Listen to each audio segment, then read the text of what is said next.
एरवी बाहेरून घरात आलेल्या मुलांना म्हणजे दुसरीकडे अजून वेगळी स्तर आहे. कुटुंबामध्ये दोन्ही तिन्ही मुलं, त्यात एक बडा उद्योगपती, स्वयंघोषित प्रतिष्ठित माणूस, पण आईला कोण सांभाळणार?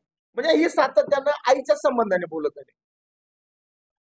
मॅडम, तुमच्या बी आईचं मला माहिती आहे. तुमची आई कुठं होती सांगू का? दुसऱ्याच्या आईकडे लक्ष देण्यापेक्षा स्वतःच्या आईकडे लक्ष द्या. तुम्ही स्वतःच्या आईला जातनिहाय व्यवसायातून बाहेर काढू शकला नाही. तिथं वैजनाथ वाघमारे होता की सगळ्या समाजाचे पैसे गोळा करून दोघीचेही पुनर्वसन करणारा मी आहे. अवकात नसताना सुद्धा अवकातीपेक्षा जास्त बोलू नका. अवकात घडविणारा मी आहे. लोकांच्या आईबद्दल, मेलेल्या आईबद्दल तुम्ही बोलता, जिवंत आईबद्दल तुमच्या जिवंत आईचे कारनामे सांगू, तुमचे कारनामे सांगू. महाराष्ट्राला माहिती नसल्यामुळे याचा अर्थ तुम्ही तो फायदा घेऊ नका.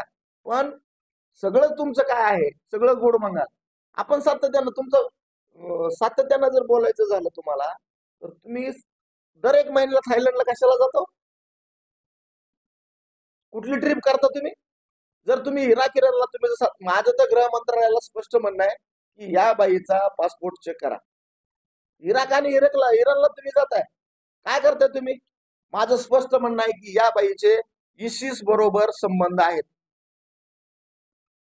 या बाईचे इसिस बरोबर संबंध असलेच पाहिजे. कारण जेव्हा एनआरसीचा प्रकरण निघालं, सीएचा निघाला विषय, तेव्हा मुस्लिम बहुल एरियामध्ये आणि मुस्लिम समाजाला मार्गदर्शन करत असताना या बाईनं जे स्टेटमेंट केलं ते नक्कीच या भारत देशाच्या विरोधातलं आहे, नक्कीच हे हिंदू धर्माच्या विरोधातलं आहे आणि विकृत मानसिकतेमधलं आहे. त्याच्यामुळे या बाईची तात्काळ चौकशी झाली पाहिजे. दुसरी गोष्ट, स्वतःहून ड्रग्जचं प्रकरण काढलं पुण्यामधल्या या महिलेनं. पण ड्रग्जचं प्रकरण काढल्याच्या नंतर संजय राऊतनं पत्रकार परिषद घ्यायला ह्या बाईला सांगितलं आणि ह्या बाईनं पत्रकार परिषद नंतर घेतली नाही.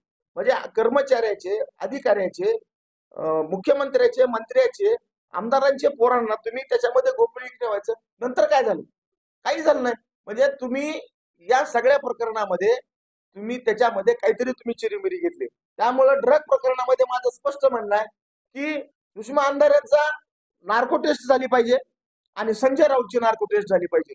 या दोघांनी ड्रग प्रकरण पुढे करून किती रकमेचा यांनी भ्रष्टाचार केलाय आणि किती रक्कम कुणाकुणाकडून घेतलेली आहे, ही माझी स्पष्ट अण्णाभाऊ साठे विचार विकास मंचाच्या वतीनं भूमिका होती.